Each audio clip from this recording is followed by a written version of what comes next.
আসসালামু আলাইকুম। আমি Sayedul Anam, assistant professor, department of business administration, daffodil international university. আজকে আমি আপনাদের সামনে ডিসকাস করতে চাচ্ছি ইন্ট্রোডাকশন টু বিজনেস রিসার্চ এই চ্যাপ্টারটা নিয়ে। এটা হচ্ছে বিজনেস রিসার্চ ম্যাথোডোলজি কোর্সের প্রথম চ্যাপ্টার। সো এই চ্যাপ্টারের ভিতরে আমরা যে বিষয়গুলো ফোকাস করব সেটা হচ্ছে রিসার্চ বলতে আমরা কী বুঝি। আমরা বিভিন্ন প্রকার রিসার্চের ডেফিনেশন আপনাদের সামনে দেব।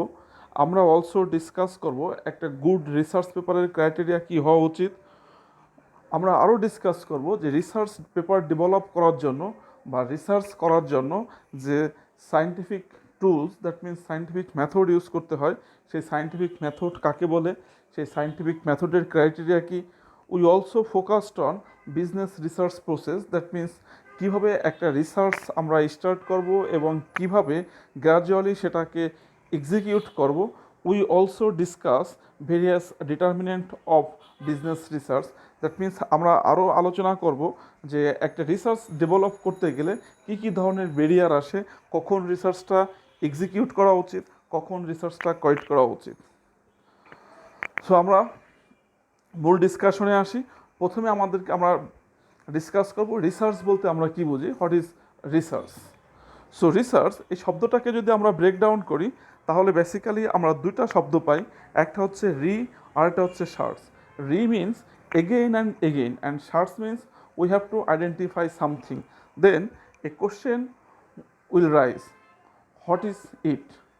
দেন আমি বলতে পারি যে আমরা আসলে প্রবলেম আইডেন্টিফাই করতে যাচ্ছি।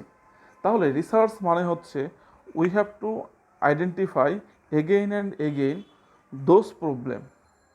So which types of problem, এক্ষেত্রে আমি বলতে পারি যে প্রবলেমটাকে দুইটা ভাগে ভাগ করতে পারি। একটা হচ্ছে আমাদের জেনারেল প্রবলেম আর একটা হচ্ছে রিসার্চেবল প্রবলেম। সো রিসার্চেবল প্রবলেমটা কি, যে প্রবলেমটা আমাদের কাছে আছে, আমরা প্রবলেমটাকে ডিসকভার করতে পারছি, বাট আমাদের কাছে সমাধান নাই। শুধুমাত্র আমাদের কাছে না, এই প্রবলেমের সমাধান আজকে পর্যন্ত টোটাল ইউনিভার্সে নাই। সো ওই ধরনের প্রবলেমটাকে আমরা বলবো রিসার্চেবল প্রবলেম। যদি কোনো প্রবলেম তার সমাধান থাকে ইউনিভার্সে, তাহলে সেই প্রবলেমটা হবে জেনারেল প্রবলেম। সো রিসার্চ বলতে আমরা বলতেছি যে we have to identify those types of problem which has no solution yet. তার মানে যে প্রবলেমগুলোর সমাধান নাই সেই প্রবলেমগুলো খুঁজে বের করা এবং তার সমাধান তৈরি করাটাই হচ্ছে রিসার্চ। সো আমরা যদি ফর্মালি দেখি যে রিসার্চ বলতে আমরা কি বলতেছি, তাহলে research is an organised systematic data based scientific inquiry or investigation into a specific problem. তার মানে হচ্ছে কি যে আমরা রিসার্চটাকে বলতেছি যে research is an inquiry or investigation, but ওই ইনকোয়ারি অর ইনভেস্টিগেশনের কিছু স্পেসিফিক ক্যারেক্টারিস্টিক্স থাকতে হবে। কী ক্যারেক্টারিস্টিক্স? আমাদের ইনকোয়ারি অর ইনভেস্টিগেশনটা অবশ্যই অর্গানাইজড হতে হবে। অর্গানাইজড মানে it is very much structure, একটা সুনির্দিষ্ট পদ্ধতি অনুযায়ী হতে হবে। সেকেন্ড ক্যারেক্টারিস্টিক্স হচ্ছে আমাদের ইনভেস্টিগেশন অর ইনকোয়ারিটাও অবশ্যই সিস্টেমেটিক ওয়েতে হতে হবে। সিস্টেমেটিক মিনস কোনো কিছুকে তখনই আমি সিস্টেমেটিক বলতে পারবো যদি এখানে তিনটা পার্ট থাকে। একটা হচ্ছে input, processing and output. Input, আমাদের ইনভেস্টিগেশনে কী কী ইনপুট থাকবে? আমাদের ইনভেস্টিগেশনে রিসার্চারের skill, different types of scientific method, tools, laptop, software, those are the basic inputs. So এই ইনপুটসগুলো ব্যবহার করার মাধ্যমে যখন আমি একটা প্রবলেম আইডেন্টিফাই করতে যাব, তখন এটাকে আমরা বলবো প্রসেসিং, এবং আইডেন্টিফাই করার মাধ্যমে যখন একটা প্রবলেম এবং তার সমাধান ডেভেলপ করবো সেটাকে বলবো আউটপুট। সো আমাদের ইনকোয়ারিগুলো অবশ্যই সিস্টেমেটিক ওয়েতে হতে হবে, data based. Data means basically information, এটা either qualitative or quantitative. So রিসার্চের ক্ষেত্রে ডেটা হচ্ছে ব্যাকবোন। ব্যাকবোন ছাড়া যেমন একজন মানুষ সোজা হতে পারে না, তেমনই উইথাউট ইনফরমেশন আমরা একটা রিসার্চকে ডেভেলপ করতে পারি না। And last, scientific. Scientific means logical and practical evidence based. So অবশ্যই আমাদের ইনকোয়ারিটা লজিক্যাল হতে হবে এবং প্র্যাকটিক্যাল এভিডেন্স বেসড হতে হবে। দেন যদি এই ধরনের ইনকোয়ারির মাধ্যমে আমরা কোনো প্রবলেম আইডেন্টিফাই করি, তাহলে তাকে আমরা বলবো research undertaken with the objective of finding answer or solution it. এবং আমাদের ওই প্রবলেমের অ্যান্সার বা সলিউশনও ডেভেলপ করতে হবে। The main objective of research is to find out the truth which unknown hidden and which had not been discovered yet.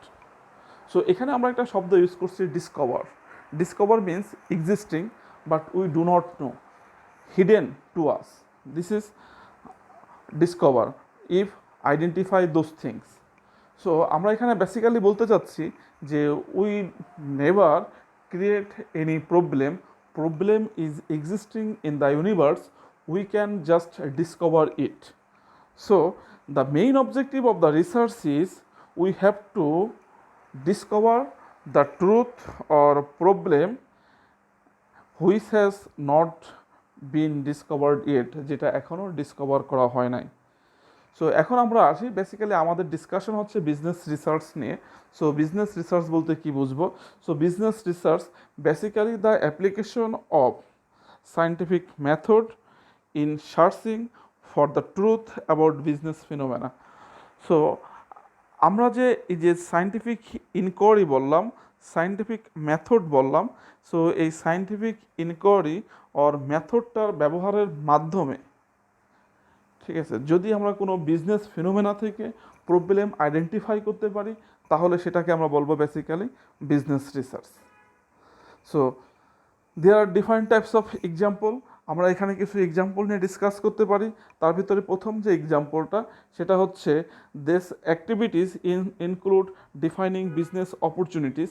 That means আমরা business opportunity, নতুন নতুন বিজনেস অপরচুনিটি ক্রিয়েট করার জন্য রিসার্চ করতে পারি। দেন জেনারেটিং অ্যান্ড এভালুয়েটিং আইডিয়া, আমরা কোনো idea যেটা এক্সিস্টিং সেটা এভালুয়েট করা, অথবা টু ক্রিয়েট নিউ আইডিয়া, সেজন্য আমরা রিসার্চ করতে পারি। মনিটরিং পারফরমেন্স, দ্যাট মিনস আপনার আন্ডারে এমপ্লয়ি আছে, সো তাদেরকে এক্স্যাক্টলি অ্যাপ্রোপ্রিয়েটলি যদি আপনি তাদেরকে মনিটরিং করতে চান তাদের পারফরমেন্স, সেক্ষেত্রে আপনি নতুন কোনো আইডিয়া উদ্ভাবন করার জন্য রিসার্চ করতে পারেন। Understand the business process, so business প্রসেসটা ক্লিয়ারলি বোঝার জন্য আপনাকে রিসার্চ করতে পারবেন। So aim of business, aim of research in business. So আমাদের বিজনেসে রিসার্চ করার মূল উদ্দেশ্যটা কি? এখানে কিছু স্পেসিফিক উদ্দেশ্য আমরা আলাদা করছি। So first is discover new information or relationship. So আমরা রিসার্চের মাধ্যমে নতুন কোনো ইনফরমেশন বিজনেসের ডেভেলপ করতে পারি অথবা রিলেশনশিপ তৈরি করতে পারি। সেটা বলতে আমরা কী বোঝাচ্ছি? Two expand and to verify existing knowledge about business. So আমাদের এখানে দুটো অ্যাক্টিভিটিস বেসিক্যালি, একটা আমরা বলতেছি ভেরিফাই করা এক্সিস্টিং নলেজটাকে, অথবা এক্সিস্টিং নলেজটাকে এক্সপান্ড করা। So business style, business process নিয়ে ডিফারেন্ট টাইপস অফ নলেজ আমাদের সোসাইটিতে অলরেডি এক্সিস্টিং আছে। সো আপনি এটা ভেরিফাই করে দেখতে পারেন যে এটা যুগ উপযোগী কিনা, অথবা যদি আপনার যুগ উপযোগী না হয় সেটা আপনি এক্সপান্ড করতে পারেন। যদি আমি আর একটু ক্লিয়ারলি এক্সাম্পল দিতে চাই তাহলে ধরেন আমরা এখন এমন একটা সিচুয়েশনে আছি যেটা হচ্ছে সমস্ত বিশ্বের সমস্ত মানুষজন এখন ঘরের ভিতরে বন্দী।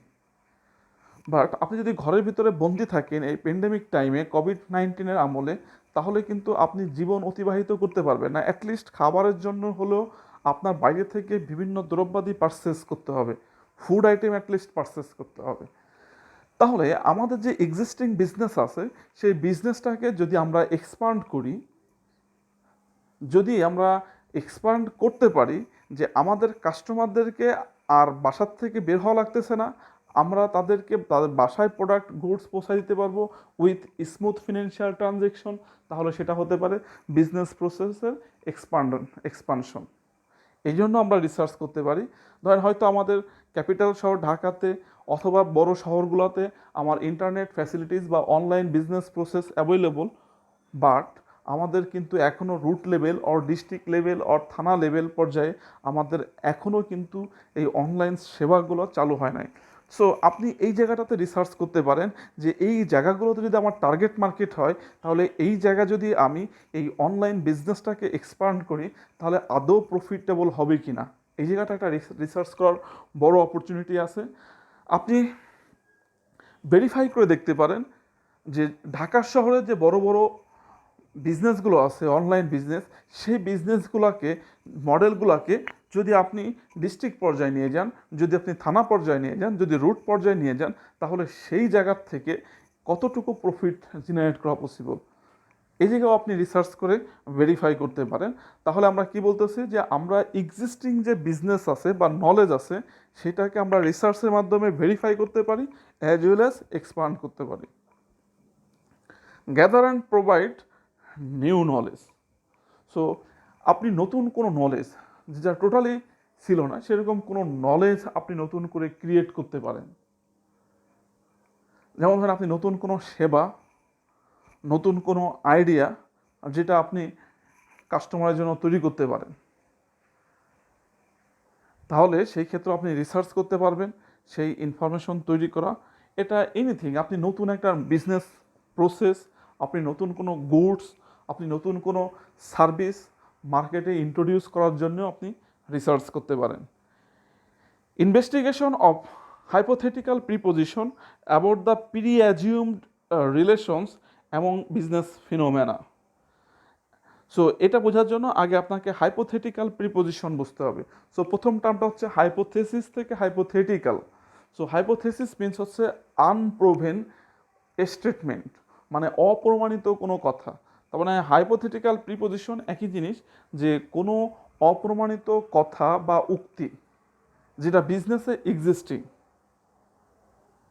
ঠিক আছে, সেটার সাথে আপনি বিজনেস ফিনোমেনা, বিজনেসের ঘটনার মধ্যে কতটুকু মানে রিলেশনশিপ আছে, কতটুকু রিলেশনশিপ নাই, সেটাও ইনভেস্টিগেট করতে পারেন। ঠিক আছে, যেমন ধরেন আমি আপনাকে এই ক্ষেত্রে বলতে পারি যে একটা হাইপোথেটিক্যাল প্রিপোজিশন হচ্ছে কি, যে অলওয়েজ কোয়ালিটি বেসড, বা কোয়ালিটি হচ্ছে একটা প্রোডাক্টের প্রফিটেবিলিটির ক্ষেত্রে মূল শর্ত। এটা হচ্ছে ধরেন একটা হাইপোথেটিক্যাল প্রিপোজিশন। কিন্তু এখন আমাদের দেশের ক্ষেত্রে যদি আপনি এই মডেলটাকে জাস্টিফাই করতে চান, তাহলে আপনাকে ইনভেস্টিগেট করতে হবে, রিসার্চ করতে হবে।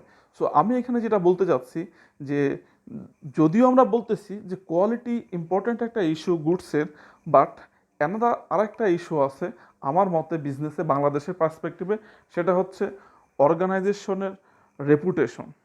সো আমাদের দেশে, বা নট অনলি আমাদের দেশে, সাবকন্টিনেন্টে ডেভেলপিং কান্ট্রিগুলোতে এখানকার কাস্টমাররা একটা ইন্ডিভিজুয়াল গুডসের থেকে ওই গুডসের কোম্পানির রেপুটেশনটাকে বেশি ফোকাস করে। সো যদি কোনো অর্গানাইজেশন একবার যদি ওয়েল রেপুটেটেড হয়ে যায়, ওয়েল নোন হয়ে যায়, তখন তার গুডস যদি কোয়ালিটি লেসও হয়, তাহলেও সেটা মার্কেটে সাস্টেইন করার, সার্ভাইভ করার ক্যাপাসিটি বেড়ে যায়, লংজিবিলিটি বেড়ে যায়। তাহলে এই যে হাইপোথেটিক্যাল প্রিপোজিশনগুলো আছে, এইগুলো আপনি করে দেখতে পারেন, ইনভেস্টিগেশনের মাধ্যমে এগুলো জাস্টিফাই করে দেখতে পারেন, এগুলোকে চেঞ্জ করে দেখতে পারেন। এই ক্ষেত্রে আমাদের রিসার্চের প্রয়োজন। আমাদের লাস্ট যে ইস্যুটা সেটা হচ্ছে to solve problem and for decision making process for business area. So আমরা কোনো বিজনেস প্রবলেম সলভ করার জন্য রিসার্চ করতে পারি, অথবা আপনার ডিসিশন মেক করার জন্য, ডিসিশন মেকিং প্রসেসের ক্ষেত্রে আপনি রিসার্চের মাধ্যমে ডিসিশন মেক করতে পারেন। কিছু কিছু বিজনেসের এরিয়া আছে যে এরিয়াগুলোতে আপনার ডিসিশনের উপরে পুরো বিজনেসের প্রফিটেবিলিটি ডিপেন্ডস করবে। অ্যাট দ্যাট কেস আপনাকে রিসার্চের মাধ্যমে ডিসিশনটা নেওয়াটাই হচ্ছে বেটার।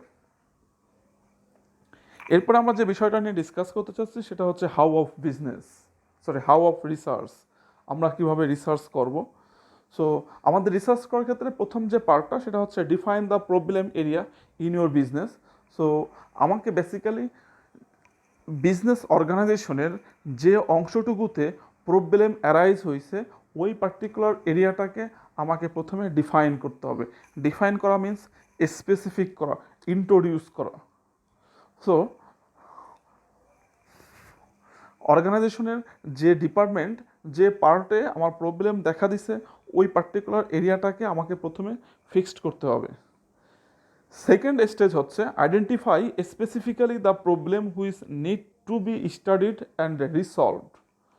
সো আপনি যে পার্টটাতে যে অংশটা বা যে ইউনিটটা বিজনেসের আপনি ফিক্সড করছেন প্রবলেমের কারণে, যদি ওই জায়গাটা আপনি স্টাডি করেন, there are several types of problem you will get. But as a researcher আমাদেরকে সব প্রবলেম ডিল করার মতো অ্যাবিলিটি বা প্রয়োজন নেই। তাহলে আমাদেরকে কি করতে হবে?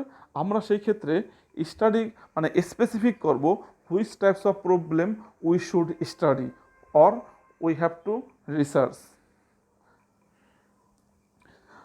থার্ড স্টেজ হচ্ছে gather information, analyse data and determine the factors associated with the problem.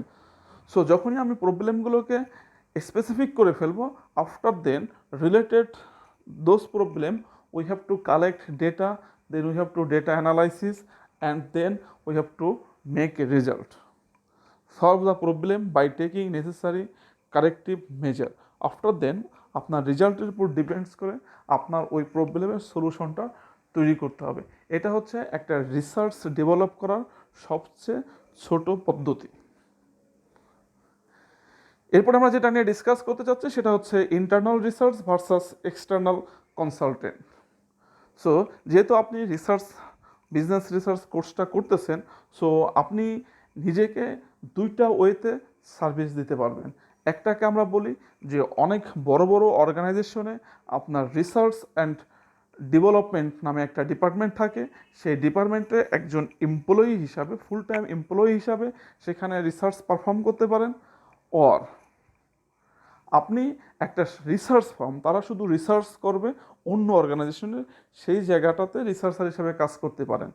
যদি আপনি ইন্টারনাল এমপ্লয়ি হিসাবে পারফর্ম করেন, দেন তাকে আমরা বলবো ইন্টারনাল রিসার্চার। আর যদি আপনি রিসার্চ ফার্মের একজন রিসার্চার হিসাবে কাজ করেন, সেই ক্ষেত্রে আপনাকে বলা হবে এক্সটার্নাল কনসালটেন্ট। সো একটা অর্গানাইজেশনের ক্ষেত্রে ইন্টারনাল রিসার্চার এবং এক্সটার্নাল কনসালটেন্ট কোন সময় কোনটা জরুরি, কোনটা অ্যাডভান্টেজ বেশি, কোনটা লেস অ্যাডভান্টেজ, সেটা আমরা একটা চার্টের মাধ্যমে রিপ্রেজেন্ট করার চেষ্টা করতেছি। সো দেখেন, ইন্টারনাল রিসার্চার, যদি অর্গানাইজেশনে একজন ইন্টারনাল রিসার্চার হায়ার করা হয়, at that case internal researcher will take less time to understand the structure, the philosophy and the work system of the organization, because internal researcher say long time থেকে অর্গানাইজেশনে service দিয়ে যাচ্ছে। That's হয় যখনই অর্গানাইজেশনে কোনো প্রফিট অ্যারাইজ হবে, সে very easily ওইটাকে পিক আপ করতে পারবে এবং ওই প্রবলেম থেকে অর্গানাইজেশন কোন জাতীয় সলিউশন এক্সপেক্ট করতেছে সেটাও সে বুঝতে পারবে, বিকজ ওই পার্টিকুলার রিসার্চার সে very much habituated with the organisation. But এই ক্ষেত্রে যদি অর্গানাইজেশন এক্সটার্নাল কনসালটেন্ট হায়ার করে, সেক্ষেত্রে external consultant will take considerable time to understand the structure expectation of the organisation. কারণ আপনি যেহেতু বাইরে থেকে এসে অর্গানাইজেশনে রিসার্চ করতেছেন, সেক্ষেত্রে অর্গানাইজেশনের কালচার, অর্গানাইজেশনের স্ট্রাকচার, অর্গানাইজেশনের এক্সপেকটেশন, মিশন, ভিশন, এইগুলো আপনাকে বুঝতে একটা সময় লেগে যাবে। সেকেন্ড ইস্যুটা ইন্টারনাল রিসার্চারের ক্ষেত্রে, internal researcher would be available for implementing their recommendation. So এখানে আগে আপনাকে রিকমেন্ডেশন জিনিসটা বুঝতে হবে। What is recommendation? রিকমেন্ডেশন হচ্ছে একজন রিসার্চার যখন একটা অর্গানাইজেশনের প্রবলেম আইডেন্টিফাই করবে, তখন সে সেখান থেকে ডেটা কালেক্ট করবে, ডেটা অ্যানালাইসিস করবে, different types of say activities perform করবে, তারপরে সে একটা সলিউশন ডেভেলপ করবে। সেই সলিউশনের উপর ডিপেন্ডস করে সে অর্গানাইজেশনকে কিছু সাজেশন প্রোভাইড করবে। এই সাজেশনটাকে বেসিক্যালি আমরা বলি recommendation. So as a manager বা অর্গানাইজেশন অলওয়েজ এই সাজেশনটা পিক করে। তো অর্গানাইজেশন যখন এই সাজেশন অর রিকমেন্ডেশন এক্সিকিউট করতে যাবে, তখন সে কোনো না কোনো সময় কোনো ব্যারিয়ার বা কোনো প্রবলেম ফেস করতে পারে। অ্যাট দ্যাট কেস যদি ইন্টারনাল রিসার্চার থাকে, তাহলে internal researcher will be available all time. That's why খুব ইজিলি ওই প্রবলেমটা ওভারকাম করা যাবে। But in case of external consultant, যখন এক্সটার্নাল কনসালটেন্ট রিকমেন্ডেশনটা ম্যানেজারকে প্রোভাইড করবে, আফটার দেন ওই এক্সটার্নাল কনসালটেন্টের সাথে ম্যানেজারের ডিল ডান, শেষ। সো যখন ম্যানেজার ওই রিকমেন্ডেশনটা তার অর্গানাইজেশনে এক্সিকিউট করতে যাবে, দেন তখন যদি any types of problem arise হয়, সেই প্রবলেমটা সলভ করার জন্য যদি আপনি এক্সটার্নাল কনসালটেন্টের অ্যাসিস্ট্যান্ট এক্সপেক্ট করেন, then you have to pay additional payment. Third issue is, in case of internal researcher, researchers are less expert and knowledgeable to identify and solve the problem. So in term of internal researcher, সে একটা অর্গানাইজেশনের সাথে থাকবে এবং যেহেতু একটা অর্গানাইজেশনের সে problem deal করবে, that's why তার ভিতরে এক্সপার্টিস লেভেল কম থাকবে, এবং যেহেতু তার মধ্যে এক্সপার্টিস লেভেল কম, সুতরাং তার ভিতর নলেজটাও কম থাকবে। বাট ইন্টারনাল কনসালটেন্টের ক্ষেত্রে যে বিষয়টা হয়, যে তারা কন্টিনিউয়াসলি ডিফারেন্ট অর্গানাইজেশনের ডিফারেন্ট প্রবলেমের সাথে অলওয়েজ ফ্যামিলিয়ার থাকে, দ্যাটস হয় তাদের কাছে এক্সপার্টিস অনেক বেশি থাকে, তাদের নলেজ লেভেলটাও অনেক হাই থাকে। ইন্টারনাল রিসার্চারের ক্ষেত্রে আপনার কস্টটা very much low, but external কনসালটেন্টের কাছে আপনাকে হাইলি এক্সপেন্সিভ, আপনাকে কস্ট বেশি দেওয়া লাগবে। ইন্টারনাল রিসার্চারের ক্ষেত্রে আপনার একটা প্রবলেম আছে, most of the time internal researcher are biased, because external researcher সে তার ম্যানেজার, তার বসকে সে ভালো করেই জানে, সো সে অলওয়েজ ট্রাই করবে রিসার্চের মাধ্যমে বসের এক্সপেকটেশনটাকে ফুলফিল করা, যদিও রিসার্চ সেদিকে যাচ্ছে না। সো এক্ষেত্রে সে রেজাল্ট অর ডেটা ম্যানিপুলেট করে সে চেষ্টা করবে যে ম্যানেজার অর বস যে রেজাল্টে খুশি হবে সেই রেজাল্টটা ডেভেলপ করার। বাট এক্সটার্নাল কনসালটেন্টের ক্ষেত্রে যেহেতু সে এক্সটার্নাল পারসন, সে ম্যানেজার অথবা অর্গানাইজেশনের এক্সপেকটেশন, দ্যাট মিনস তাদের আশাটা সে রিফ্লেক্ট করবে না রিসার্চের মাধ্যমে, বরঞ্চ রিসার্চ থেকে যে রেজাল্টটা আসবে সে সেই রেজাল্টটাকেই হাইলাইটস করবে বা রিপ্রেজেন্ট করবে।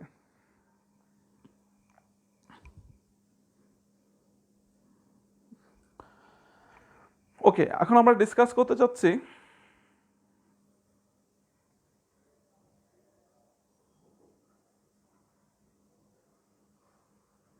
বিজনেস রিসার্চ টাইপস নিয়ে।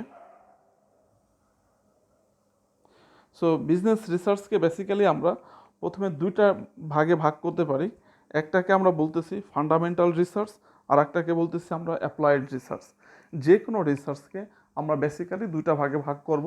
সো ফান্ডামেন্টাল রিসার্চ যদি আমি সংক্ষেপে বলি, যে ফান্ডামেন্টাল রিসার্চ হচ্ছে ওই সমস্ত রিসার্চ যে রিসার্চগুলো রিডার অর অর্গানাইজেশনের শুধুমাত্র আন্ডারস্ট্যান্ডিং অর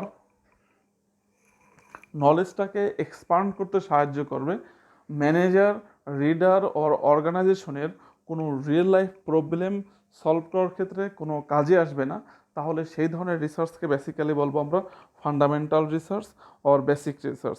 ফান্ডামেন্টাল বেসিক রিসার্চের আরও একটা নাম আছে পিওর রিসার্চ। তো এখানে আমরা যেটা বলতে যাচ্ছি যে basic research is a systematic study directed toward greater knowledge or understand of the fundamental aspect of phenomena and of observable fact without a specific application toward process or product in mind। যেটা বলতেছিলাম যে কোনো একটা fact, কোনো একটা ফিনোমেনা অথবা কোনো একটা সিচুয়েশন সম্পর্কে একটা ফান্ডামেন্টাল আসপেক্ট রিপ্রেজেন্ট করবে, যার মাধ্যমে রিডারের অথবা ম্যানেজারের আপনার নলেজ লেভেল অর আন্ডারস্ট্যান্ডিংটা ইনক্রিজ করবে। বাট এই আন্ডারস্ট্যান্ডিং এবং নলেজ ম্যানেজারের অথবা রিডারের কোনো রিয়েল লাইফ প্রবলেম সলভ করার ক্ষেত্রে কোনো রকম কাজে আসবে না। The objective of the basic research is to gain more comprehensive knowledge. So applied মানে পিওর রিসার্চের মেইন অবজেক্টিভটাই হচ্ছে just two gather or to provide comprehensive, that means details knowledge. On the other hand applied research আমরা বলবো যে those types of research that can solve a pragmatic problem in your life. That means যেটা আপনার real লাইফে কোনো problem solve করার ক্ষেত্রে সাহায্য করবে, ওই ধরনের রিসার্চকে বেসিক্যালি আমরা বলি অ্যাপ্লাইড রিসার্চ। সো এখানে আমরা কি বলতে যাচ্ছি, applied research is defined as a research which is used to answer a specific question. That means you have a question but you have no solution, then এই কোশ্চেনটা solve করাটাকে আমরা বলবো applied research. আমরা বলতেছি ডিটারমাইন হয় something failed or succeed, কোনো একটা কিছু কেন ফেল করতেছে। দ্যাট মিনস এই যে বর্তমান সিচুয়েশনে করোনার অবস্থা দিন দিন আপনার খারাপের দিকে যাচ্ছে, কেন খারাপের দিকে যাচ্ছে যদি আপনি এটা নিয়ে রিসার্চ করেন দেন সেটাকে আমরা বলবো অ্যাপ্লাইড রিসার্চ, বিকজ এটা আমাদের রিয়েল লাইফে অনেক প্রবলেম সলভ করতে সাহায্য করবে। কোনো একটা কিছু কেন সাকসেস হচ্ছে, ঠিক আছে। যেমন ধরেন আমাদের অনেক বিজনেস, বিশেষ করে মাস্কের ব্যবসা বা আপনার মেডিসিনের বিজনেস অথবা আপনার ফুড বিজনেস, এই সময়গুলোতে বা ইন্টারনেট বিজনেস খুব সাকসেস হচ্ছে। কেন সাকসেস হচ্ছে এই জায়গাটা যদি আপনি রিসার্চ করেন তাহলে সেটা আপনার বলবো this is called applied research. Pragmatic problem, solve a specific or pragmatic problem related to the product development. Pragmatic means সমসাময়িক, ঠিক আছে। সো যদি আপনি সমসাময়িক কোনো প্রবলেম সলভ করেন সেটা হতে পারে আপনার related to product development or to gain better understanding, অথবা কোনো বেটার আন্ডারস্ট্যান্ডিংয়ের জন্য, তাহলে সেটাকে আমরা বলবো অ্যাপ্লাইড রিসার্চ। আমরা সংখ্যার উপরে ডিপেন্ডস করে, জাস্ট নিউমারিক্যাল ভ্যালু, এটার উপর ডিপেন্ডস করে রিসার্চকে তিনটা ভাগে ভাগ করতে পারি। দুইটা হচ্ছে আমাদের মেইন প্রকার, আর এই দুইটার মিক্সারের মাধ্যমে আরেকটা ভাগ, সেটাকে আমরা বলি মিক্সড রিসার্চ। সো প্রথমটাকে আমরা বলতেছি কোয়ান্টিটেটিভ রিসার্চ, দ্বিতীয়টা হচ্ছে আমার কোয়ালিটেটিভ রিসার্চ, এবং third one is mixed research. So qualitative research বোঝার জন্য আগে আমাদেরকে qualitative or quantitative information, then quantitative variable, এই জিনিসগুলো আগে আমাকে বুঝতে হবে। সো কোয়ালিটেটিভ এবং কোয়ান্টিটেটিভ আমরা আগেও বলে আসছি যে কোয়ান্টিটেটিভ ইনফরমেশনের কথা বলছি। সো কোয়ালিটেটিভ ইনফরমেশন হচ্ছে, প্রথমে আমরা আসি কোয়ান্টিটেটিভ ইনফরমেশন হচ্ছে যে ইনফরমেশনগুলোকে আমরা নিউমারিক্যাল ভ্যালু দ্বারা এক্সপ্রেস করতে পারি। যেমন ধরেন কোনো একটা অর্গানাইজেশনের প্রফিট রেশিও, এটা অবশ্যই আপনি একটা সংখ্যা দিয়ে প্রকাশ করতে হবে, তাহলে এই ইনফরমেশনটাকে বলবো আমরা কোয়ান্টিটেটিভ ইনফরমেশন। তাহলে কোয়ালিটেটিভ ইনফরমেশন হচ্ছে কি, কোনো একটা ইনফরমেশন যেটা আমরা নিউমারিক্যাল ভ্যালুর মাধ্যমে এক্সপ্রেস করতে পারি না, তাকে আমরা বলবো কোয়ালিটেটিভ ইনফরমেশন। যেমন কোনো একটা অর্গানাইজেশনের রেপুটেশন, এটা আমরা কখনোই নিউমারিক্যাল ভ্যালুর মাধ্যমে এক্সপ্রেস করতে পারি না। তাহলে কোয়ান্টিটেটিভ এবং কোয়ালিটেটিভ ভেরিয়েবলে আসি এবার।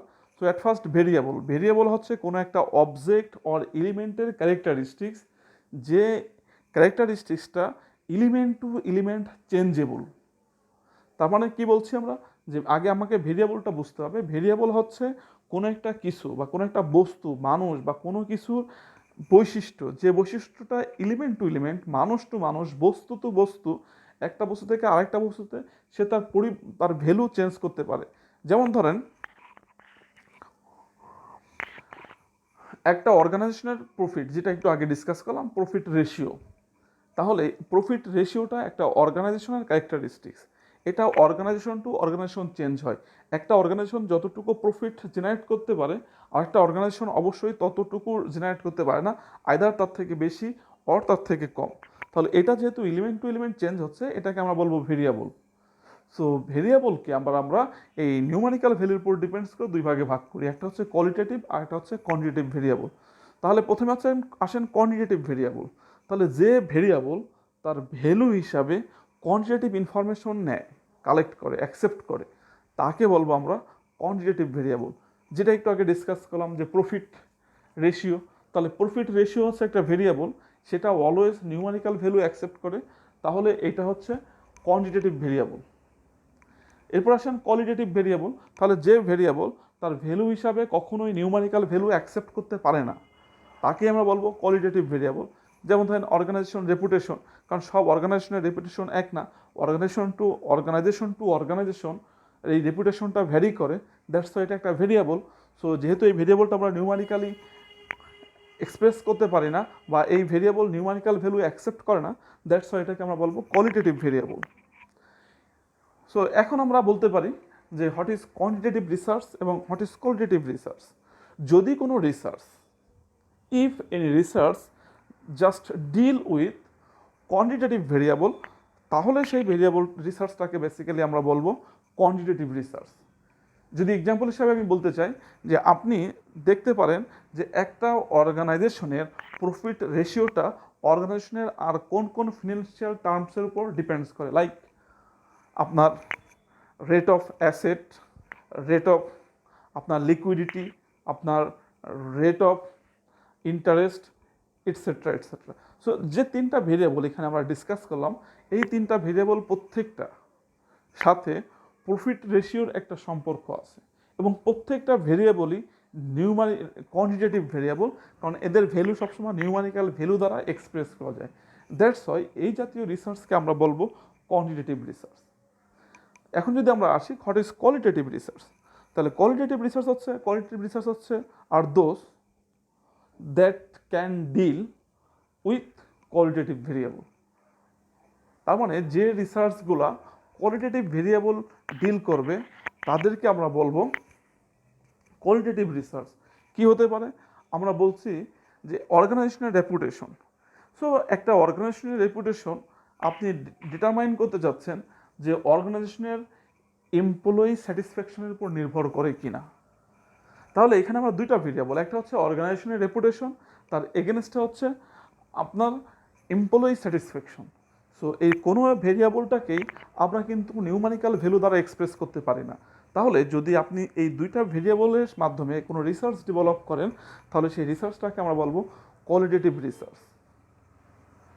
মিক্সড রিসার্চ, যে রিসার্চে কিছু ভেরিয়েবল থাকতে পারে কোয়ান্টিটেটিভ, কিছু ভেরিয়েবল থাকবে কোয়ালিটেটিভ, তাহলে তাকে আমরা বলবো কোয়ান্টিটেটিভ মিক্সড রিসার্চ। যেমন কি হতে পারে? আপনি ডিফাইন করতে চাচ্ছেন যে একটা অর্গানাইজেশনের প্রফিট রেশিওর সাথে আপনার অ্যাসেট এবং রেপুটেশনের কোনো সম্পর্ক আছে কিনা। তার মানে আপনি দেখতে চাচ্ছেন যে আসলে profit ratio equal to how much influenced on asset, how much influenced it reputation.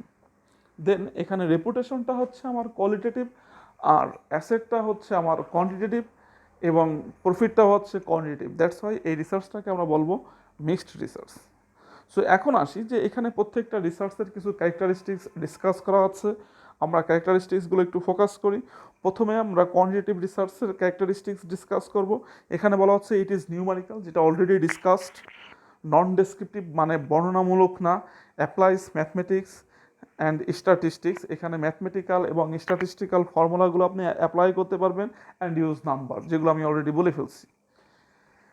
It is an iterative process where evidence is এভালুয়েটেড। ঠিক আছে, ইটারেটিভ প্রসেস মানে হচ্ছে যে কতগুলো সুনির্দিষ্ট ধাপ বা পর্যায় অতিক্রম করার পরে যে রেজাল্টগুলো তৈরি হয়। তাহলে কোয়ান্টিটেটিভ রিসার্চে কতগুলো ধাপের মাধ্যমে ডেটা অ্যানালাইসিস করে যেহেতু রেজাল্ট প্রডিউস করা হয়, সেক্ষেত্রে এটাকে আমরা বলি ইটারেটিভ প্রসেস। এখানে প্রত্যেকটা এভিডেন্স মানে হচ্ছে ইনফরমেশনকে বা ডেটাকে আমরা এখানে এভালুয়েট করার মাধ্যমে রেজাল্টটা প্রডিউস হয়। The result are often presented in table and graph. যেহেতু এটা নিউমারিক্যাল ভ্যালু আছে, এটা আমরা গ্রাফের মাধ্যমে রিপ্রেজেন্ট করতে পারি। ইট ইজ কনক্লুসিভ, প্রত্যেকটা কোয়ান্টিটেটিভ রিসার্চ থেকে একটা স্পেসিফিক সলিউশন ডেভেলপ করা যায়। দ্যাটস ওয়াই এটাকে আমরা বলি কনক্লুসিভ, মানে কনক্লুশন, দ্যাট মিনস সলিউশনে আসা যায়। It investigates the what, where and when of decision making. যদি আপনার ডিসিশন মেকিংয়ে কখনও হোয়াট দ্বারা ডিসিশন নিতে হয়, তাহলে আপনাকে কোয়ান্টিটেটিভ রিসার্চ করতে হবে। যদি হোয়ার দ্বারা কোশ্চেন করতে হয়, সেক্ষেত্রে আপনাকে কোয়ান্টিটেটিভ রিসার্চ করতে হবে। যদি হোয়েন দ্বারা কোশ্চেন করা হয়, সেক্ষেত্রেও আপনাকে কোয়ান্টিটেটিভ রিসার্চ করতে হবে। Qualitative research, it is non numerical, that means এটা নিউমারিক্যাল সংখ্যা দ্বারা এক্সপ্রেস করা যাবে না। ডেসক্রিপটিভ বর্ণনামূলক। অ্যাপ্লাইজ রিজনিং, এখানে হচ্ছে আপনাকে যুক্তি তর্কের মাধ্যমে, যুক্তি খণ্ডনের মাধ্যমে রিসার্চগুলো ডেভেলপ করা হয়। And uses word, that means শব্দের মাধ্যমে রিসার্চগুলো আসলে তৈরি করা হয়। Its aim is to get meaning, feeling and describe the situation. Basically qualitative research হচ্ছে কোনো একটা পার্টিকুলার ফিনোমেনা, কোনো একটা গুডস সম্পর্কে আপনার যে তার ডেসক্রিপশন, তার সম্পর্কে আপনার ইমোশন, ফিলিংস, তার মিনিং, এইগুলো নিয়ে বেসিক্যালি কোয়ালিটেটিভ রিসার্চগুলো তৈরি হয়। Qualitative data can not be graphed, যেহেতু কোয়ালিটেটিভ ডেটাগুলো নিউমারিক্যাল না, দ্যাটস ওয়াই এটাকে গ্রাফ করা যাবে না। ইট ইজ এক্সপ্লোরেটরি, এক্সপ্লোরেটরি মানে হচ্ছে বর্ণনামূলক। It is investigates the why and how decision মেকিংয়ের উপর যদি আপনি ওয়াই অর হাউ কোশ্চেন করেন, সেক্ষেত্রে আপনাকে কিন্তু কোয়ালিটেটিভ রিসার্চ করতে হবে। এরপরটা হচ্ছে মিক্সড রিসার্চ। মিক্সড রিসার্চ আসলে বলার কিছু নয়, যদি আপনার এই কোয়ালিটেটিভ এবং কোয়ান্টিটিভ রিসার্চে মানে ভেরিয়েবলের সমন্বয়ে যদি রিসার্চ তৈরি হয়, তাহলে সেক্ষেত্রে এটাকে বলবো আমরা মিক্সড রিসার্চ। এছাড়াও আরও অনেক টাইপসের রিসার্চ আছে, depends on different dimension criteria. So এই হিউজ টাইপসের ভিতর থেকে যেগুলো মোস্ট ইম্পর্টেন্ট, এরকম 3টা টাইপস নিয়ে আমরা এখানে ডিসকাস করব। প্রথমটা হচ্ছে descriptive research. Descriptive research at first আমরা যদি জানতে চাই যে ডেসক্রিপটিভ কথাটার মানে কি, তাহলে কিন্তু ডেফিনেশনটা ক্লিয়ার হয়ে যাবে। ডেসক্রিপটিভ কথার মানে হচ্ছে বর্ণনা অথবা ক্যারেক্টারিস্টিক্স। তাহলে ডেসক্রিপটিভ রিসার্চ হচ্ছে কোনো একটা পার্টিকুলার ফিনোমেনা, কোনো একটা পার্টিকুলার অবজারভেশন অকারেন্স সম্পর্কে যদি আপনি তার ক্যারেক্টারিস্টিক্স, তার বর্ণনা দিয়ে থাকেন, বর্ণনামূলক ডেসক্রিপশন দেন, তাহলে তাকে বেসিক্যালি বলবো আমরা ডেসক্রিপটিভ রিসার্চ। ডেসক্রিপটিভ রিসার্চ হচ্ছে বেসিক্যালি হোয়াট রিলেটেড রিসার্চ। কোনো একটা গুডস, কোনো একটা প্রোডাক্ট, কোনো একটা ফিনোমেনা উপরে যদি আপনি হট কোশ্চেনটা করেন, তাহলে ডেসক্রিপটিভ রিসার্চের মাধ্যমে আপনি তার সলিউশন ডেভেলপ করতে পারবেন। এরপরে যে টাইপসটা সেটা হচ্ছে এক্সপ্লোরেটরি রিসার্চ। এক্সপ্লোরেটরি রিসার্চ হচ্ছে এক্সপ্লোর করা, দ্যাট মিনস আপনার জিনিসটাকে রিপ্রেজেন্ট করা। তাহলে এখানে সব কিছুকে রিপ্রেজেন্ট করা বোঝাবো না, এখানে আমাদের ডেফিনেশনটা আবার একটু স্পেসিফিক। স্পেসিফিকটা কোথায়, যে আমরা এখানে শুধুমাত্র প্রবলেম রিপ্রেজেন্টেশন পারফেক্টলি, সেটাকে আমরা বলবো exploratory research. That means exploratory research means the research that can describe only the nature of the problem, just প্রবলেমের নেচারটা ডেসক্রাইব করবে, but never try to solve it, but এটা কখনো এই প্রবলেমের সলিউশন ডেভেলপ করবে না। সেই ধরনের রিসার্চগুলোকে বলবো আমরা এক্সপ্লোরেটরি রিসার্চ। এবং লাস্টেরটা হচ্ছে এম্পিরিক্যাল রিসার্চ। এম্পিরিক্যাল রিসার্চ হচ্ছে, empirical means evidence based or data based. That means যদি কোনো research practical evidence or practical data based হয়ে থাকে, তাহলে সেই রিসার্চটাকে আমরা বলবো এম্পিরিক্যাল রিসার্চ। এরপরে আমাদের একটা important issue, this is called scientific method.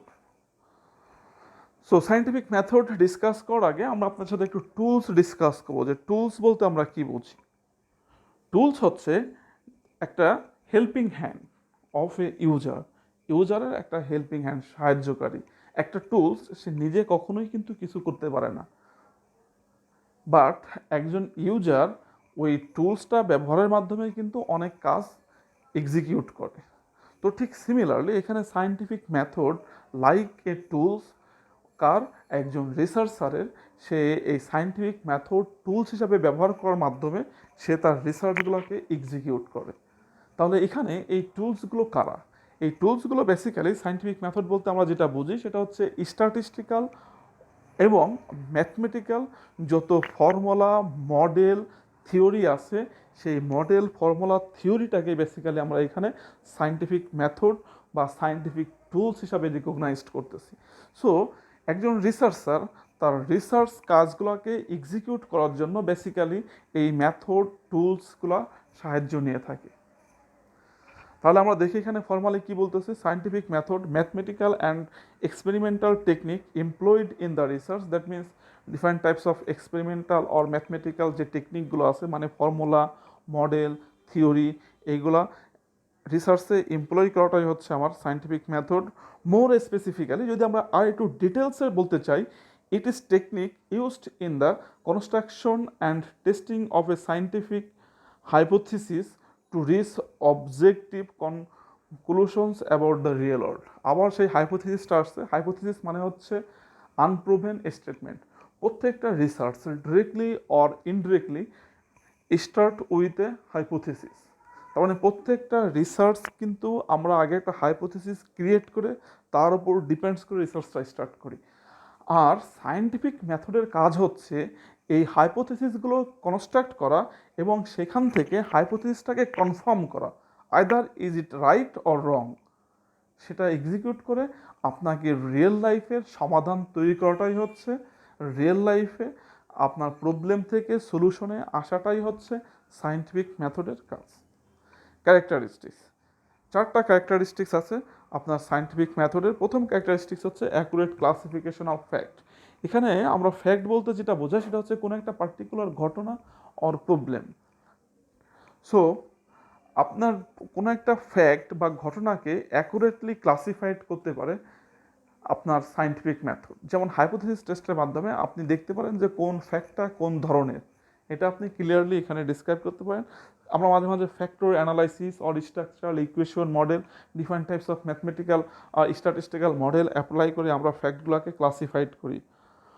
Observation of the relation between fact and their sequence, প্রত্যেকটা ফ্যাক্ট মানে প্রত্যেকটা প্রবলেম আর প্রত্যেকটা ঘটনা তাদের একটা সাবসিকুয়েন্স আছে, তাদের একটা আউটপুট আছে।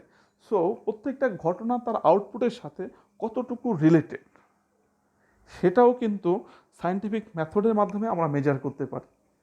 ধরেন জিডিপি, বাংলাদেশের জিডিপি যদি একটা ঘটনা হয়ে থাকে, তার সাবসিকুয়েন্ট হচ্ছে আপনার বিভিন্ন ধরনের ইন্ডাস্ট্রি যারা জিডিপির উপর কন্ট্রিবিউট করে। তাহলে এই ইন্ডাস্ট্রিগুলো কি হতে পারে? আমার আরএমজি ইন্ডাস্ট্রি হতে পারে, এগ্রিকালচারাল ইন্ডাস্ট্রি হতে পারে, সার্ভিস ইন্ডাস্ট্রি হতে পারে, ইটসেট্রা। তাহলে আমি এখানে মাল্টিপল রিগ্রেশন ইউজ করার মাধ্যমে অর আদার্স রিগ্রেশন ইউজ করার মাধ্যমে আমি এখানে দেখতে পারি যে আসলে প্রত্যেকটা individual industry, that means factor, তার আউটপুটের উপরে, দ্যাট মিনস জিডিপির উপরে কতটুকু ইনফ্লুয়েন্স করে বা আদৌ করে কিনা। 3rd নাম্বার হচ্ছে self criticism and cross examination. Self criticism মানে হচ্ছে আত্মসমালোচনা। এখন সায়েন্টিফিক মডেল বা সায়েন্টিফিক মেথড, এটার তো কোনো আত্মা নাই, তাহলে এটা আত্মসমালোচনা করবে কিভাবে? তো এটা বেসিক্যালি হচ্ছে যে প্রত্যেকটা সায়েন্টিফিক মেথড, মডেল অর ফর্মুলার কিছু লিমিটেশন থাকে। সো এটাকে আমরা আসলে সেলফ ক্রিটিসিজম বলি। সো এই লিমিটেশনটাকে আপনার কনসিডারেশনে নিয়েই কিন্তু তাদেরকে রিসার্চে ব্যবহার করতে হবে। যেমন ধরেন, আমি যদি একটু ছোট একটা এক্সাম্পল দিয়ে বোঝাই তাহলে আপনার কাছে ব্যাপারটা ক্লিয়ার হবে।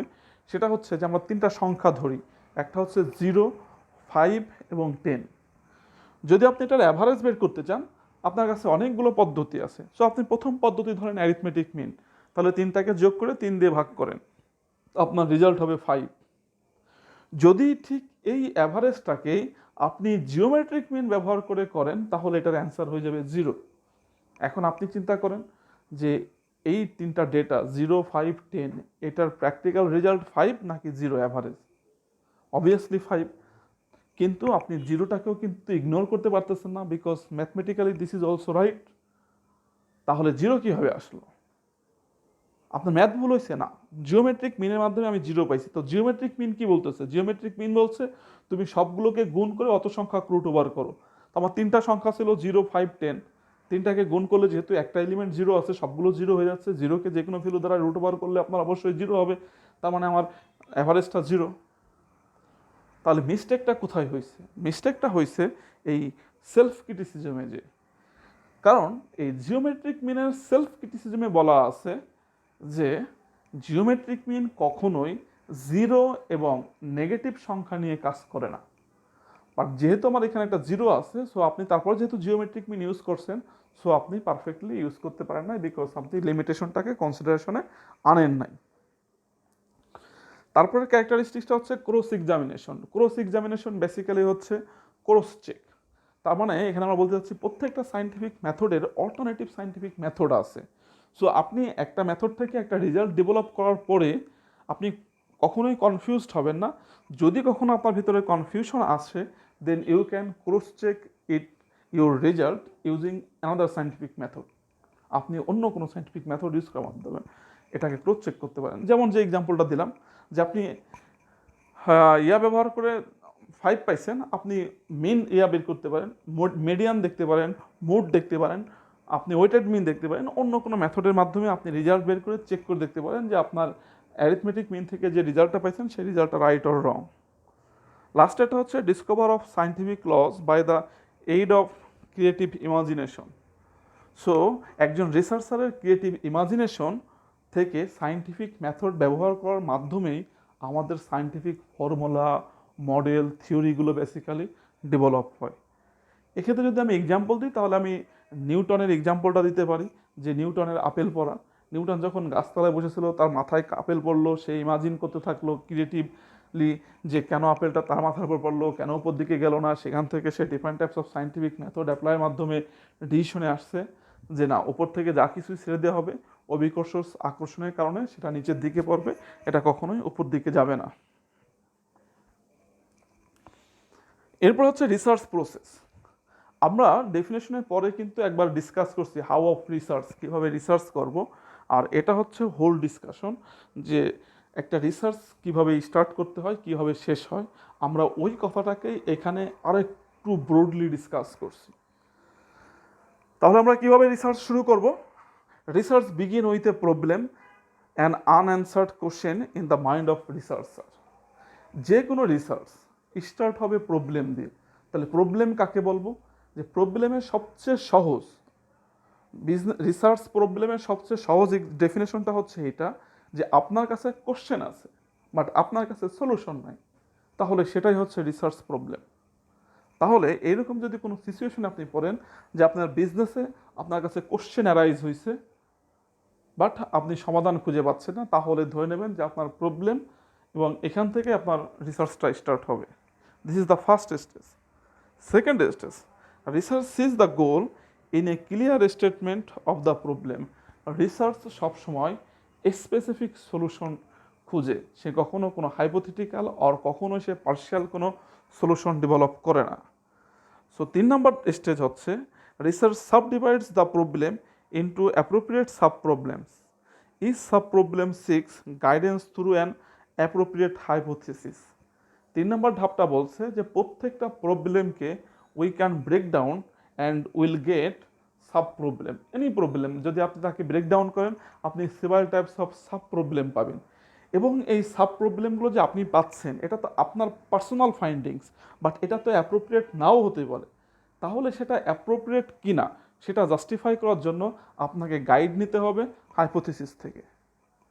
সো এখানে যদি আমি আরেকটু বলি যে আমরা আগে হাইপোথিসিসের ডেফিনেশন দিয়ে আসছি, এখন যদি বলি যে আমরা হাইপোথিসিস বেসিক্যালি দুই প্রকার, একটা হচ্ছে নাল হাইপোথিসিস আর একটা হচ্ছে অল্টারনেটিভ হাইপোথিসিস। সো নাল হাইপোথিসিসের ভিতরে আমি আমার ধারণাটা ইনপুট দেব, আর আমার ধারণার এগেনস্টে যেটা থাকবে সেটা হচ্ছে আমি অল্টারনেটিভ হাইপোথিসিসের ভিতরে দিব। তারপর ডেটা কালেকশনের মাধ্যমে ডিফারেন্ট টাইপস অফ টেস্ট আছে, লাইক জেড টেস্ট, টি টেস্ট, কাই স্কোয়ার টেস্ট। এই টেস্টের মাধ্যমে আমি রেজাল্ট ডেভেলপ করব যে আসলে আমার নাল অ্যাকসেপ্ট হচ্ছে নাল রাইট না অল্টারনেটিভ রাইট। তো এক্ষেত্রে আমি যেটা বলতে পারি যে আমাদের 3 নম্বর ধাপে যদি আসি, যে আমাদের প্রত্যেকটা প্রবলেমকে আগে আপনি সাব ডিভাইড করেন। তাহলে এক্ষেত্রে একটা এক্সাম্পল নেন যে আমাদের প্রবলেমটা আসলে কি হতে পারে। সো আমরা ধরেন ঢাকা সিটির ট্রাফিক জাম নিয়ে যদি কথা বলি, তাহলে ট্রাফিক জাম হচ্ছে একটা প্রবলেম, এটাকে ব্রেকডাউন করেন তাহলে অনেকগুলো সাব প্রবলেম পাবেন। তাহলে কেন ঢাকা শহরে ট্রাফিক জাম হয়? আমার ধারণা থেকে আমি 3টা ইস্যু নিব। একটাকে আমরা বলতেছি যে ইললিগাল পার্কিং, 2 নাম্বারটা হচ্ছে আপনার হিউজ নাম্বার অফ ভেহিকল, আর 3 নাম্বারটা হচ্ছে আপনার মনে করেন যে overtaking tendency of driver. So এই 3টা হচ্ছে অ্যাজ এ রিসার্চার আমার পার্সোনাল ওপিনিয়ন যে এই 3টা, আরও অনেক আছে বাট আমি 3টা নিয়ে ডিসকাস করতেছি। 3টা হচ্ছে আমার ট্রাফিক জ্যাম তৈরি করার জন্য দায়ী। তাহলে ট্রাফিক জ্যাম হচ্ছে আমার একটা প্রবলেম, সেটাকে আমি সাবডিভাইড করলাম, 3টা প্রবলেম পেলাম। বাট অ্যাজ এ রিসার্চার এই 3টা হচ্ছে আমার পার্সোনাল পয়েন্ট অফ ভিউ থেকে আমি আইডেন্টিফাই করছি। সো এটা কিন্তু এক্স্যাক্টলি নাও হতে পারে। সো এটা অ্যাপ্রোপ্রিয়েট কিনা সেটা আমি কীভাবে বুঝবো? সেই জন্য আমাকে হাইপোথিসিস টেস্টে যেতে হবে। তাহলে আমি একটু আগে ডিসকাস করলাম যে হাইপোথিসিস 2 প্রকার। তাহলে প্রত্যেকটা সাব প্রবলেমকে আমি হাইপোথিসিস চেক করব। তাহলে আমি প্রথম নাল হাইপোথিসিসের ভিতরে নেব যে ইললিগাল পার্কিং ট্রাফিক জ্যাম এর জন্য দায়ী, বা illegal parking is the reason to create traffic jam. তাহলে এদের এগেনস্টে যেতে হবে অল্টারনেটিভ হাইপোথিসিস। তাহলে অল্টারনেটিভ হাইপোথিসিস কী দাঁড়াচ্ছে? যে না, ইললিগাল পার্কিং ট্রাফিক জ্যাম করার জন্য দায়ী না। এরপরে আপনি বিভিন্ন পয়েন্ট থেকে ডেটা কালেকশন করবেন। ডেটা কালেকশনের পরে আপনি জেড টেস্ট, টি টেস্ট যেটা ফেভার করে সেখানে ইনপুট দেবেন। তারপরে আপনি রেজাল্ট ডেভেলপ করবেন। দেখবেন যে most of the time null হাইপোথিসিসই অ্যাকসেপ্ট হবে, বিকজ ঢাকা শহরে কোনো পার্কিং ফ্যাসিলিটিস নাই, রাস্তার উপরে গাড়িগুলো পার্কিং করা হয়, ফলে রাস্তাগুলো আরও মোর ন্যারো হয়ে যায়, যে কারণে আমাদের ট্রাফিক জ্যামগুলো বাধে। এইভাবে গ্র্যাজুয়ালি আপনি সবগুলো সাব প্রবলেমকে আপনি অ্যাপ্রোপ্রিয়েট কিনা চেক করবেন হাইপোথিসিসের মাধ্যমে। সো যদি আমি লাস্ট ধাপটাতে আসি, লাস্ট ধাপে কি আছে, আমি 3 নাম্বার ধাপটা বলছিলাম ইললিগাল পার্কিং। সো এখন আমরা বলি যে ইললিগাল পার্কিং নাল হাইপোথিসিসের মধ্যে সেট করি যে ইললিগাল পার্কিং হচ্ছে ট্রাফিক জ্যামের জন্য দায়ী। অল্টারনেটিভের মধ্যে দেই যে ট্রাফিক জ্যামের জন্য ইললিগাল পার্কিং দায়ী, ওভারটেকিং টেন্ডেন্সি দায়ী না। আমার 3 নাম্বার ছিল ওভারটেকিং টেন্ডেন্সি।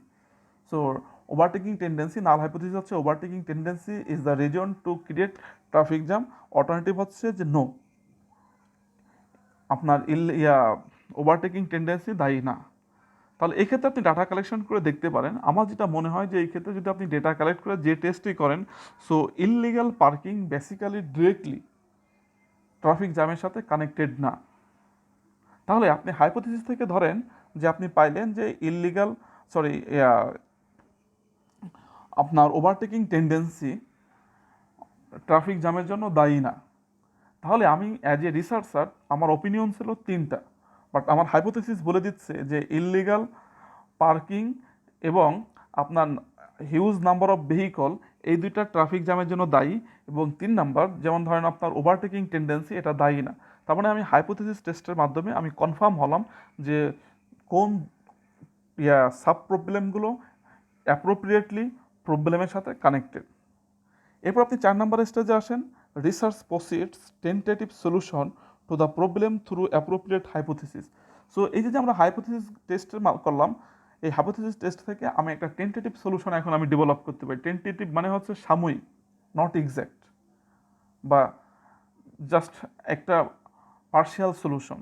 তাহলে আমি কি বলতে পারি যে আমি এই যে হাইপোথিসিস টেস্ট করলাম, সেই হাইপোথিসিস থেকে আমি বলতে পারি যে আপনার ইলিগাল পার্কিং এবং huge number of vehicle is the main reason to create traffic jam. This is a tentative solution of our problem. So এটা কিন্তু টেন্টেটিভ, নট এক্স্যাক্ট। সো আমাকে কিন্তু নেক্সট স্টেপে যেতে হবে। নেক্সট স্টেপ কি বলছে, research looks for fact directed by the hypothesis and guided by the problem. So hypothesis থেকে আপনি যে ফ্যাক্টগুলো পাইছেন সেগুলোকে লুক ফর করতে হবে। লুক ফর মানে হচ্ছে আরও ইনভেস্টিগেট করতে হবে, আরও গভীরে যাওয়া, খোঁজা, ঠিক আছে, গাইডেড বাই দ্য প্রবলেমের পার্সপেক্টিভে। তাহলে আমাকে কি করতে হবে, আমি যে 2টা সাব প্রবলেম পেলাম, একটা হচ্ছে ইললিগাল পার্কিং আর একটা হচ্ছে হিউজ নাম্বার অফ ভেহিকল।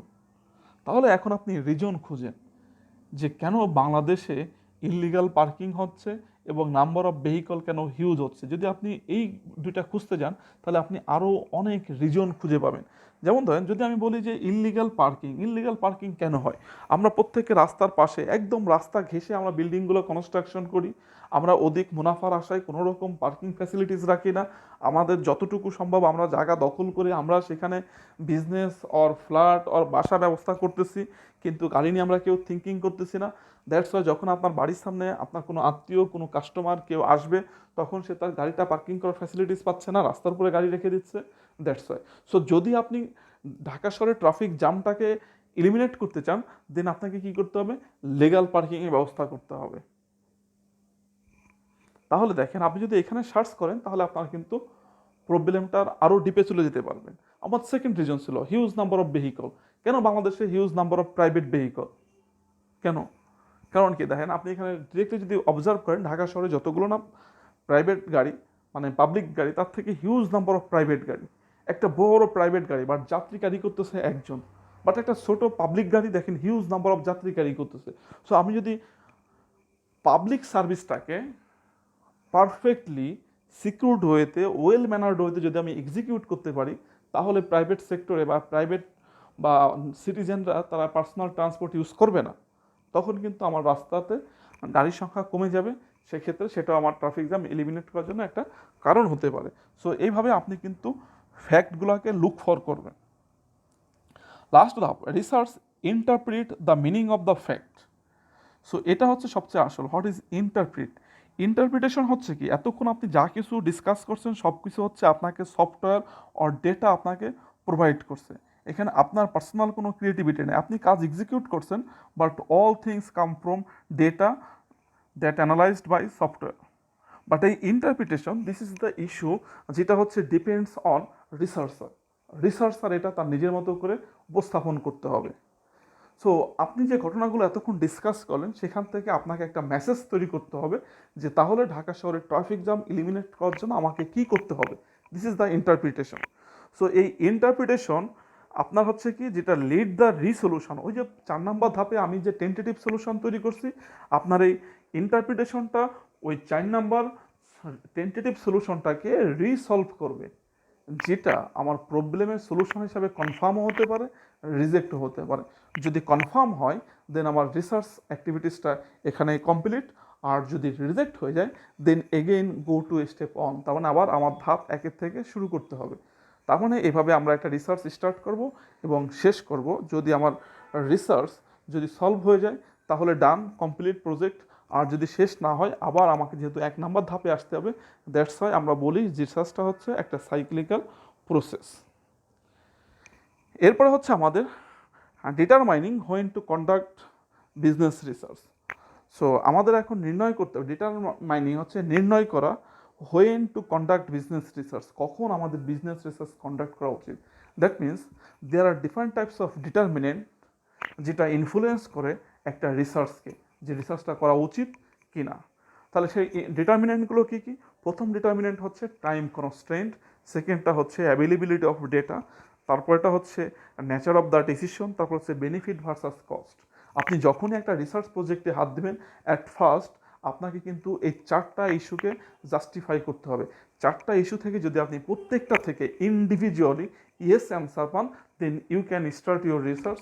আর যদি কোনো একটা থেকে নো অ্যান্সার আসে, then you have to quit the research. প্রথমটাই হচ্ছে টাইম কনস্ট্রেন্ট। তার মানে আমরা বলতে চাচ্ছি যে প্রত্যেকটা রিসার্চ একটা হিউজ টাইম নিয়ে করতে হবে। বাট আমাদের দেশে যেটা হয়, in traditional business most of the typical manager do not get proper time to solve the problem. That's why they have to make decision as early as possible. So সেই ক্ষেত্রে আপনাকে আসলে রিসার্চে যাওয়ার দরকার নাই। আর যদি আপনার বস বা আপনার উপরের ম্যানেজার আপনাকে যদি এনাফ টাইম দেয় for making research, then you can go second step. Second step means availability of data. So বাংলাদেশে আমাদের যে কোনো দেশের ক্ষেত্রে আমাদের 2 ধরনের মানে সেকেন্ডারি ডেটাটা ডিফারেন্ট সোর্সে অ্যাভেলেবল থাকে। প্রাইমারি ডেটা নিজের থেকে কালেক্ট করতে হবে, আরেক প্রকার ডেটা আছে ইন্টারনাল ডেটা, আর যেটা অর্গানাইজেশনের কাছ থেকে অ্যাপ্লাই করার মাধ্যমে কালেক্ট করতে হবে। সো আপনি যে রিসার্চটা নিয়ে ডিল করতে চাচ্ছেন, যদি সেই রিসার্চ রিলেটেড ডেটা আপনার জন্য অ্যাভেলেবল হয়, then you can go third step. যদি নো হয়, then you can quit the research. Okay, যদি আপনার জন্য ইয়েস হয়, ডেটা অ্যাভেলেবল হয়, তাহলে আপনি চলে যান নেচার অফ দ্য ডিসিশন। যদি এই রিসার্চ থেকে কোনো স্ট্র্যাটেজিক ডিসিশন, আগে আপনাকে খেয়াল রাখতে হবে স্ট্র্যাটেজিক ডিসিশন, যদি স্ট্র্যাটেজিক ডিসিশন নেওয়ার যদি কোনো অপশন থাকে, যদি ডিসিশন মেক করার সুযোগ থাকে, যে আপনি রিসার্চ করলেন বাট সলিউশন যা হবে তাই, বা সলিউশনটা হচ্ছে আগের থেকে প্রি ডিটারমাইন্ড, ডিসিশনটা আগের থেকে প্রি ডিটারমাইন্ড, ওই যে আমরা বিচার মানি তাল গাছটা আমার, যদি তাল গাছটা আগের থেকেই ধরে নেন আপনার, তাহলে আর রিসার্চ করার দরকার নাই। বাট যদি এমন হয় যে আপনি এই রিসার্চ থেকে যে স্ট্র্যাটেজিক ডিসিশন নেবেন, অর্গানাইজেশন অর অথরিটি সেই ডিসিশনটাকে এক্সিকিউট করবে, at that case you go forward, that means next step, otherwise stop. Then last step benefit versus cost. So আপনাকে রিসার্চের বাজেটটাকে ক্যালকুলেট করতে হবে এবং এখান থেকে how much benefit have a chance to gain সেটা ক্যালকুলেট করতে হবে। অবশ্যই আপনাকে খেয়াল করতে হবে যদি কস্টের থেকে প্রফিটটা বেশি হয় দেন ইট শুড এক্সিকিউট, যদি কস্ট বেশি হয় প্রফিট কম হয় তাহলে বন্ধ করে দিতে হবে। সো এই 4টা ডিটারমিনেন্ট কনসিডারেশনের মাধ্যমে আপনাকে ডিসিশন নিতে হবে বিজনেসে কোন রিসার্চটা করা উচিত, কোনটা না। এরপরে আমরা আসবো last stage, this is the last slide, criteria of good research. আমরা রিসার্চ অনেকেই করি, বাট সবগুলো রিসার্চকে আমরা কিন্তু সবসময় গুড রিসার্চ বলি না। তাহলে একটা রিসার্চ প্রজেক্ট গুড হওয়ার ক্ষেত্রে আমাদের কিছু ক্রাইটেরিয়া মেনটেন করতে হবে। আমরা এখন বেসিক্যালি সেই ক্রাইটেরিয়াগুলোই ফোকাস করতে যাচ্ছি। First one is the purpose of the research should be clearly defined and common concept be used. আমাদের রিসার্চের একটা ভালো রিসার্চ ওয়ার্কের প্রথম কাজ হচ্ছে যে রিসার্চের যে প্রবলেমটা, আপনি যে রিসার্চটা স্টার্ট করতেছেন সেটা ক্লিয়ারলি ডিফাইন করতে হবে যে এই রিসার্চ প্রজেক্ট থেকে আপনি বেসিক্যালি কী সলিউশন ডেভেলপ করতে যাচ্ছেন, আপনার অবজেক্টিভটা কি, আপনার পারপাসটা কি। এবং রিসার্চ এক্সিকিউট করার ক্ষেত্রে আপনি যতগুলো কনসেপ্ট মেথড ইউজ করবেন, মোস্ট অফ দ্য টাইম চিন্তা করবেন যে কমন ইস্যুগুলো ইউজ করতে। যেমন ধরেন, যদি এখানে আমি একটা এক্সাম্পল দিই, যে একটু আগে আমি ডিসকাস করলাম যে অ্যাভারেজ বের করার জন্য অনেক ফর্ম টাইপস আছে, মেথড আছে। আপনার harmonic mean, median, mode, weighted mean, আর সবচেয়ে সহজটা হচ্ছে অ্যারিথমেটিক মিন। তাহলে আপনি যদি অ্যারিথমেটিক মিনের ক্যালকুলেশনটা দেখান, তাহলে মাস পিপিল, মাস রিডার এটা সহজে বুঝতে পারবে। বাট এখানে যদি আপনি harmonic mean or weighted mean or অন্য কিছু নিয়ে আসেন, তাহলে কিন্তু রিডার সহজে বুঝবে না। ঠিক সিমিলারলি প্রত্যেকটা কনসেপ্ট মেথড ব্যবহার করার ক্ষেত্রে আপনাকে সচেতন হতে হবে যেন আমি সেটাই চুজ করি যেটা মাস পিপলের কাছে ওয়েল অ্যাকসেপ্টেড। সেকেন্ড ইস্যু হচ্ছে the research procedure used should be described in sufficient details. রিসার্চের ভিতরে আপনি যা কিছু ইউজ করবেন সব কিছু সাফিসিয়েন্ট ডিটেলস দিতে হবে, কারণ আপনি রিসার্চটা যে জায়গায় শেষ করবেন এটাই শেষ না, এখান থেকে এটার ফার্দার অ্যাডভান্স হওয়ার জন্য ফার্দার রিসার্চ করার একটা চান্স থাকবে। সো যদি কেউ এখান থেকে ফার্দার রিসার্চ করতে চায়, তাহলে যেন আপনার রিসার্চ থেকে সে ক্লিয়ার একটা কনসেপ্ট পায় ফর ফার্দার রিসার্চ। 3 নম্বরটা আমরা বলছি the research should report will complete frankness. Frankness মানে হচ্ছে সম্পূর্ণ ফ্রি। কি ফ্রি? ফ্লোস হচ্ছে ত্রুটি। ইন প্রসিডিউরাল ডিজাইন, আপনি রিসার্চ প্রসিডিওর করতে গেলে আপনাকে কিছু না কিছু স্ট্যাটিস্টিক্যাল এরর আসতে পারে। সো আমরা সবসময় চেষ্টা করব, উচিত হবে এই ত্রুটিমুক্ত থাকার। বাট এটা most of the time possible হয় না, কিছু এরর আসবেই। যদি এরর আসে, অ্যাট দ্যাট কেস আপনাকে দেখাইতে হবে estimates their effect upon the findings, যে ফাইন্ডিংসের উপরে এটার ইফেক্ট কতটুকু। The design of the research should be carefully planned to yield results that are as objective as possible. So আপনাকে রিসার্চটা খুব কেয়ারফুলি প্ল্যান করতে হবে এবং খেয়াল রাখতে হবে ইল্ড রেজাল্ট মানে হচ্ছে আপনার রিকমেন্ডেশন আর আপনার ultimate suggestion for the authority বা ফর দ্য অর্গানাইজেশন, সেটা যেন যে পারপাসে অথরিটি অর অর্গানাইজেশন আপনাকে রিসার্চ দিতে সেটার সাথে যেন ম্যাচ করে। তার মানে আপনার রিকমেন্ডেশন এবং অর্গানাইজেশনের অবজেক্টিভ যেন ম্যাচ হয়, এটা আমাদেরকে সবসময় খেয়াল করতে হবে। Data should be sufficiently adequate, পর্যাপ্ত পরিমাণ ডেটা থাকতে হবে। কনক্লুশন শুড বি কনফাইন্ড, কনক্লুশনটা অবশ্যই স্পেসিফিক হতে হবে। ঠিক আছে। সো গাইস, আমাদের চ্যাপ্টারটা এই পর্যন্তই। আশা করি সবাই বুঝতে পারছেন। সো থ্যাংক ইউ, সবাই ভালো থাকবেন। আল্লাহ হাফেজ।